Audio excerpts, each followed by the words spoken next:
کہتے ہیں بعض گھر ظاہر نہ آباد ہوتے ہیں مگر ان کی دیواروں میں ظلم کی صدا قید ہوتی ہے۔ ایسا ہی ایک گھر تھا جہاں ایک بوڑھی ماں اپنے 2 بچوں کے ساتھ زندگی گزار رہی تھی۔ بیٹا افضل جس کی عمر 25 کے قریب تھی اور بیٹی ایمن جو عمر میں اس سے چند سال چھوٹی۔ باپ کے انتقال کو برسوں گزر چکے تھے، ماں بیمار اور کمزور ہو چکی تھی۔ یہی تینوں ایک مٹی کے پرانے گھر میں رہتے تھے جہاں سکون کا نام و نشان نہ تھا۔ افضل کی شادی ایک نیک صابر اور دین دار لڑکی حفصہ سے ہوئی تھی۔ حفصہ نرم دل حیادار اور اپنے شوہر کی خدمت گزار تھی، مگر قسمت نے اس کے لیے سکون نہیں لکھا تھا۔ شادی کے چند دن بعد ہی اس نے محسوس کیا کہ یہاں محبت نہیں بلکہ صرف طنز، بدتمیزی اور ظلم کا سایہ ہے۔ ایمن دن رات اپنی بھابھی سے بدسلوکی کرتی، کبھی نمک زیادہ ہونے پر چلاتی، کبھی برتن دیر سے دھونے پر تانے دیتی۔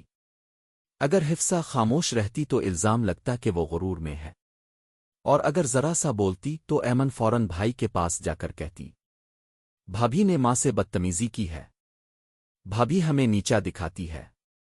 افضل جو پہلے ہی سخت مزاج اور غصے والا تھا، ہر بات پر بھڑک اٹھتا۔ ماں بھی ایمن کا ساتھ دیتی، بولتی، بیٹا بیویوں کو شروع میں قابو میں رکھنا پڑتا ہے ورنہ سر چڑھ جاتی ہے۔ یوں ظلم کا ایک سلسلہ بن گیا، ایک طرف حفصہ کی خاموشی اور دوسری طرف ایمن اور افضل کی زیادتیاں۔ راتوں کو جب سب سو جاتے، افضل اپنی بیوی کو کمرے میں بند کر کے مارتا اور ایمن دروازے کے پیچھے کھڑی مسکراتی رہتی۔ ایک دن معمولی بات پر پھر جھگڑا ہوا۔ افضل نے غصے میں آ کر حفصہ کو بری طرح پیٹا۔ اس رات کے بعد حفصہ کبھی نظر نہ آئی۔ گھر والوں نے کہا کہ وہ کسی کے ساتھ بھاگ گئی۔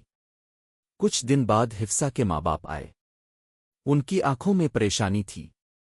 ہماری بیٹی کہاں ہے؟ تم نے کیا کیا اس کے ساتھ؟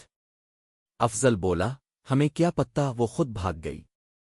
ایمن نے کہا، جی ہاں، ہم سب سوئے ہوئے تھے، وہ نین کی گولیاں دے گئی تھی چائے میں۔ حفصہ کے باپ نے روتے ہوئے کہا، میری بیٹی ایسا نہیں کر سکتی، وہ تو قرآن پڑھنے والی تھی۔ مگر ایمن نے قرآن پاک اٹھایا اور سب کے سامنے ہاتھ رکھ کر بولی، میں اللہ کو حاضر ناظر جان کر کہتی ہوں، میری بھابھی خود بھاگ گئی تھی، میرا بھائی بے قصور ہے۔ وقت گزرتا گیا، ماں کا انتقال ہو گیا، افضل ایک حادثے میں ہلاک ہو گیا، ایمن اکیلی رہ گئی۔ اب وہی گھر جو کبھی شور سے بھرا رہتا تھا اب سنوٹے سے لرزتا تھا۔ راتوں کو اسے کسی کے رونے کی آوازیں سنائی دیتیں، کبھی کچن سے ہنڈیا گرتی، کبھی دروازہ خود بخود ہلتا۔ ایمن ڈر کے مارے قرآن کھولتی، مگر وہی قرآن تھا جس پر اس نے جھوٹ بولا تھا۔ کچھ دنوں بعد اس کے ہاتھوں پر چھالے نکل آئے، جلد گلنے لگی۔ ڈاکٹرز نے کہا، یہ عام بیماری نہیں، یہ اندر سے سڑن ہے، جیسے جسم خود کو سزا دے رہا ہو۔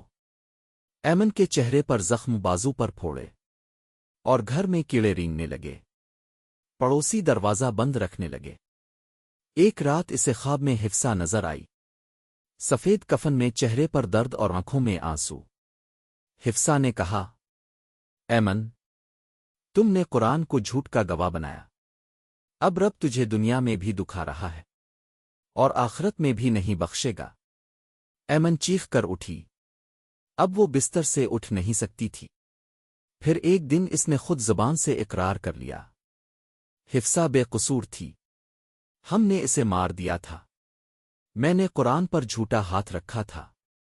جب حفصہ کے باپ کو خبر ملی، وہ قبرستان گیا، بیٹی کی قبر پر ہاتھ رکھ کر روتا ہوا بولا، بیٹی، میں نے تجھے غلط جگہ بیا دیا، مجھے معاف کر دینا، میری نادانی تھی۔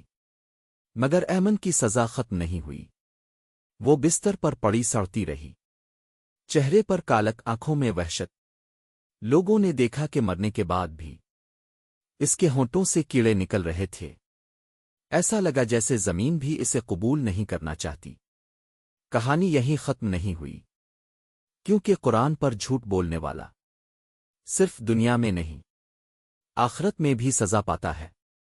کہا جاتا ہے جب ایمن کا جنازہ قبر میں رکھا گیا تو قبر سے چیخوں کی آواز آئی، یہ وہ ہے جس نے قرآن کو جھوٹ کا گواہ بنایا تھا۔ جھوٹ کبھی کسی کو بچا نہیں سکتا، اور جو قرآن پر جھوٹی قسم کھاتا ہے اس کے لیے نہ دنیا میں چین ہوتا ہے، نہ قبر میں سکون، نہ آخرت میں نجات۔ اگر آپ کو یہ کہانی پسند آئی ہو تو اس کہانی کو لائک کریں، شیئر کریں، کمنٹ کریں اور چینل کو سبسکرائب ضرور کریں۔